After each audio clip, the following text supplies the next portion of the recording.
बिस्मिल्लाहिर्रहमानिर्रहीम।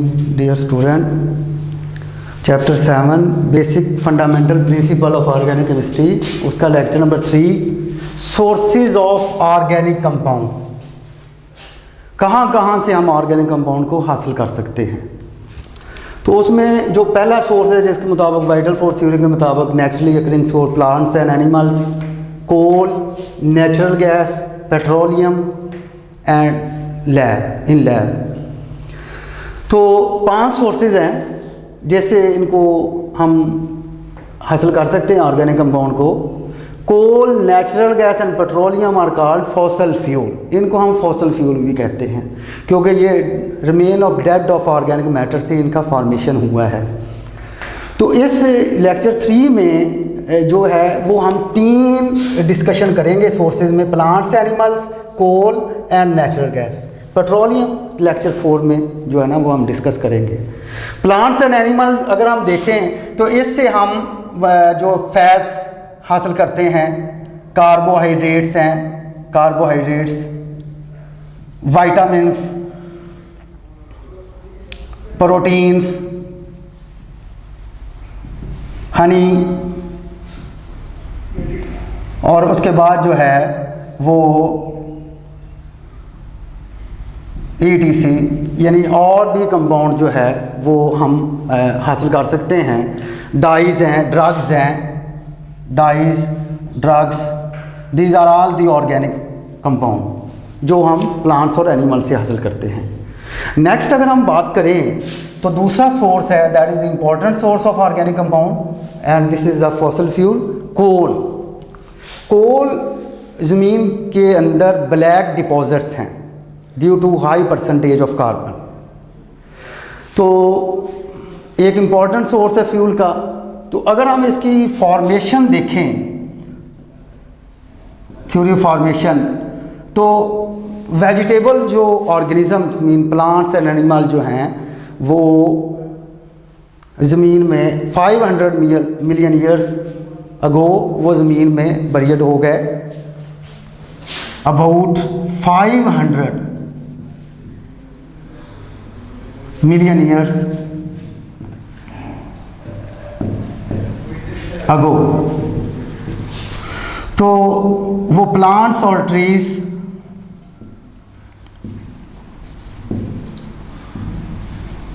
वो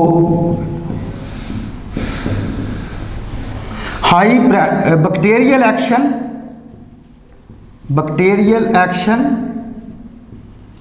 and chemical action, bacterial and chemical action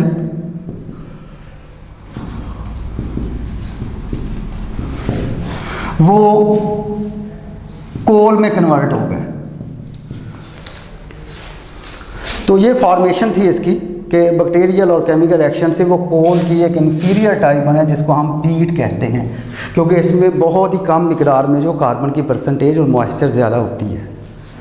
तो जब बैक्टीरियल एक्शन और केमिकल एक्शन हुआ तो वो प्लांट्स और ट्री जो वेजिटेबल ऑर्गेनिज्म थे तो उसमें से जो है वो removal of hydrogen and oxygen gases evolve हुई और रिमूवल ऑफ मॉइस्चर जिससे वो कन्वर्ट हो गया कोल में। तो एलिमेंट्स इन कोल, अगर हम एलिमेंट्स इन कोल की बात करें तो इसका मेन इंपॉर्टेंट कंपोनेंट जो है वो कार्बन है। कार्बन, उसके साथ हाइड्रोजन भी है, नाइट्रोजन, ऑक्सीजन, सल्फर, ये वो एलिमेंट हैं जो कोल में पाए जाते हैं।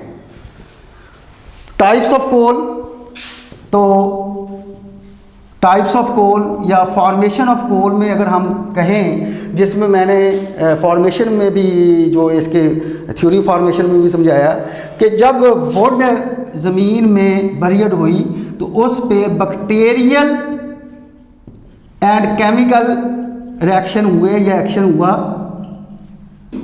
तो वो कन्वर्ट हो गया पीट में। तो पीट एक बहुत ही इन्फीरियर क्वालिटी कोल है जिसमें जो परसेंटेज ऑफ कार्बन है, there are various forms of coal depending upon the percentage of carbon. जितना कार्बन की परसेंटेज ज़्यादा होगी उतना कोल की जो क्वालिटी है वो बेहतर होगी।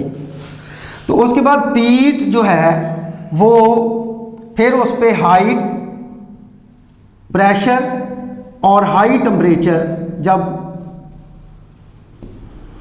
पड़ा तो वो एक अनदर फॉर्म में कन्वर्ट हो गया कोल की, जिसको हम लिग्नाइट कहते हैं। लिग्नाइट ये उससे बेहतर है पीट से। उसके बाद नेक्स्ट उस पे हाई प्रेशर, तो पीट लिग्नाइट बाइचुमस कोल में कन्वर्ट हो गया। और फिर लास्ट पे एक सुपीरियर क्वालिटी आया जिसका नाम था एंथ्रासाइट। और मोर देन 90% कार्बन जो एंथ्रासाइट में होता है, और ये एज ए फ्यूल बेस्ट समझा जाता है। तो ये था टाइप्स ऑफ कोल कि जब हम वुड को बैरियर हुआ तो बैक्टीरियल और केमिकल रिएक्शन से पीट बना, पीट convert into lignite and lignite convert into bituminous coal and bituminous coal finally convert into anthracite। उसके नेक्स्ट अगर हम देखें तो हमारे पास resources of coal, resources of coal में कि पाकिस्तान में कोल कितना पाया जाता है। रिसोर्सेज जियोलॉजिकल सर्वे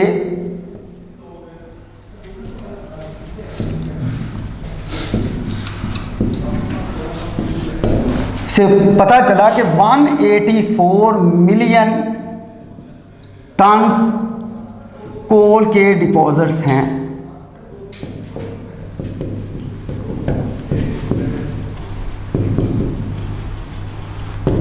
पाकिस्तान में कोल डिपॉजिट्स। तो उसके बाद अगर हम इसके यूजेस की बात करें, यूजेस ऑफ कोल, तो 80% of coal is used to bake bricks in limekiln. भट्टों में ईंटों को पकाने के लिए, तैयार करने के लिए 80% कोल का इस्तेमाल किया जाता है। It is used as fuel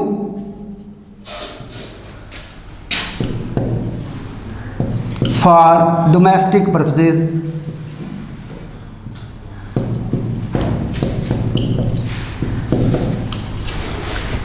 लेकिन उसके मॉइस्चर नमी की बिना पे और इम्प्योरिटीज़ होने की वजह से और स्मोक होने की वजह से इसका इस्तेमाल जो है ना वो डे बाय डे क्या होता जा रहा है, डोमेस्टिक पर्पसेस में कम होता जा रहा है।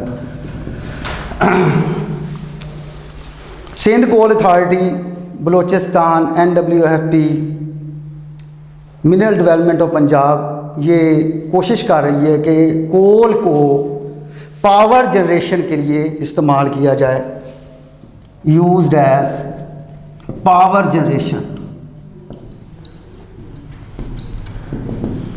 Power generation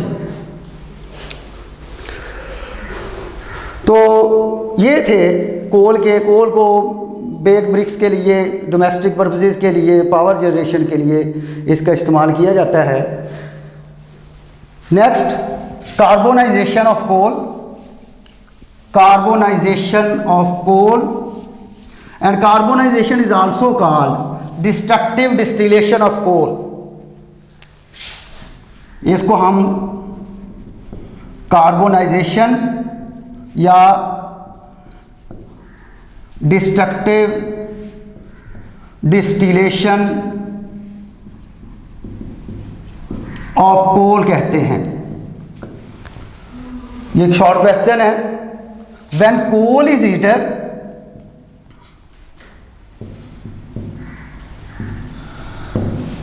in the absence of air at high temperature, 500 degree centigrade to 1000 degree centigrade, coal is decomposed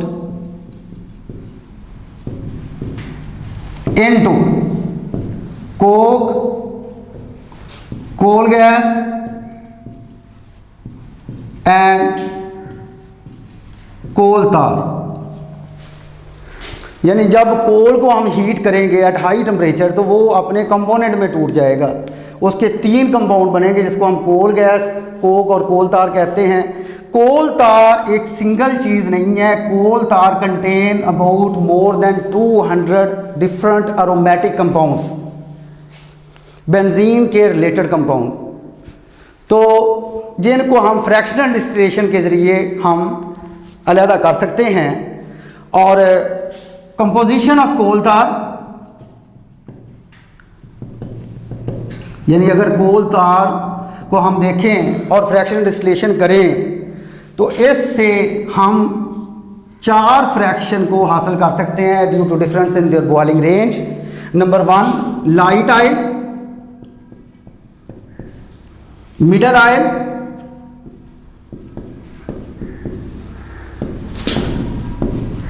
heavy oil, anthracite oil. और अगर इनकी बॉइलिंग रेंज देखें तो ये 150 टू 200 डिग्री सेंटीग्रेड है और ये 200 टू 250 डिग्री सेंटीग्रेड है और ये 250 टू 300 डिग्री सेंटीग्रेड है और ये 300 टू 350 डिग्री सेंटीग्रेड है। तो ये डिस्ट्रक्टिव डिस्टिलेशन ऑफ कोल, जिसको हम कार्बोनाइजेशन भी कहते हैं, कि जब भी कोल को हम क्या करें, हीट करें, डिकम्पोज करें हाई टेम्परेचर पे, तो वो 3 प्रोडक्ट में कन्वर्ट होता है। कोल तार उसमें मेजर है जिसमें वो आगे मज़ीद 215 कंपोनेंट पर मुश्तमिल है। जब उसको हम क्या करेंगे, उसको हम डिस्ट्रक्टिव डिस्टिलेशन करेंगे तो मुख्तलिफ फ्रैक्शन हम हासिल कर सकते हैं। तो ये दूसरा पॉइंट था जिसको हम कोल कहते हैं। तीसरा पॉइंट वो भी एक फॉसिल फ्यूल है, that is the natural gas. तो नेचुरल गैस कंपोजिशन, अगर हम नेचुरल गैस के देखें कंपोजिशन, तो ये low boiling hydrocarbon, low boiling hydrocarbon, जिसमें अल्केन के पहले मेंबर आते हैं जैसे मीथेन, इथेन एंड प्रोपेन। तो इसमें जो मेजर पोर्शन होता है वो मीथेन होता है। Major portion of natural gas, major portion of natural gas is methane, that is 80 to 95% तक उसमें मीथेन होती है। और बाकी जो है माइनर अमाउंट में इथेन होती है, प्रोपेन होती है, और ट्रेस अमाउंट में और गैसेस भी होती हैं जैसा कि CO2 है, H2S है और N2 है। ये कंपोजिशन के हवाले से मैं बात कर रहा था कि इसमें 95% रेंज तक मीथेन होती है, so called methane gas. Natural gas is also called methane gas. तो फॉर्मेशन अगर हम इसकी देखें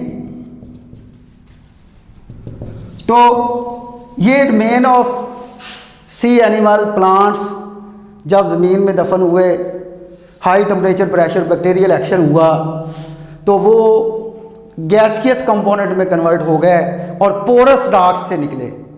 और नेचुरल गैस का जो एसोसिएशन है वो पेट्रोलियम के साथ है। It is always associated with petroleum. Porous rocks में ये हाई प्रेशर के साथ जो है ना एस्केप होती है, ऊपर को आती है। तो ये फॉर्मेशन के हवाले से डिस्कशन थी। डिपॉजिट्स, लार्ज डिपॉजिट्स जो हैं वो सुई के मुकाम पे हैं इन बलूचिस्तान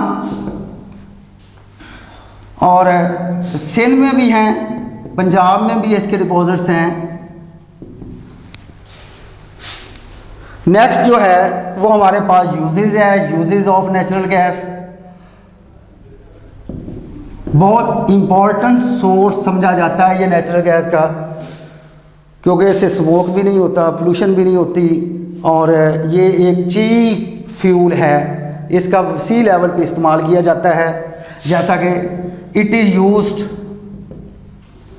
इन fertiliser industry, fertiliser industry.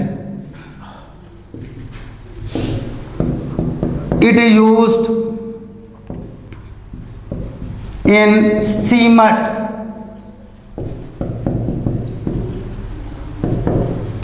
Industry. It is used as a fuel in general industries, और सबसे ज़्यादा इस्तेमाल हर घर में used as a fuel for domestic purposes. It is used as a fuel for domestic purposes. तो ये थे इसके uses of natural gas. Students, इस लेक्चर में हमने जो है वो पढ़ा, that is 3 lecture. Third lecture sources of organic compound, और सोर्सेज ऑफ ऑर्गेनिक कंपाउंड में प्लांट्स और एनिमल को मैंने डिस्कस किया। दूसरा पॉइंट था कोल को मुकम्मल तौर पे एक्सप्लेन किया, उसका introduction, theory of formation, elements कौन से होते हैं कोल में, टाइप्स क्या है, फॉर्मेशन, कार्बोनाइजेशन क्या है जिसको हम डिस्ट्रक्टिव डिस्टिलेशन भी कहते हैं, सोर्सेज कहाँ कहाँ कोल है, यूजेस क्या है कोल के। दूसरा जो इसमें पॉइंट था जो सोर्सेज में, वो है that is the natural gas. Natural gas की कंपोजिशन क्या है, लो बॉइलिंग हाइड्रोकार्बन है। फॉर्मेशन क्या है, प्लांट्स और ट्रीज जो है वो बरियड हो गई, और उसके नतीजे में जो है वो इसका नेचुरल गैस का जो फार्मेशन हुआ। डिपॉजिट्स कहाँ हैं, इसके डिपॉजिट्स हुई बलूचिस्तान में है, सिंध में है, पंजाब में हैं। उसके बाद यूजेस क्या हैं, इसके यूजेस फ्यूल में, सारी इंडस्ट्री में तकरीबन एज ए फ्यूल के तौर पे इस्तेमाल होते हैं। फर्टिलाइज़र इंडस्ट्री में, सीमेंट इंडस्ट्री में, और जनरल इंडस्ट्री में फ्यूल के तौर पे, और डोमेस्टिक पर्पसेस में फ्यूल के तौर पे इस्तेमाल होती हैं। बेस्ट ऑफ लक, अल्लाह हाफ़िज़।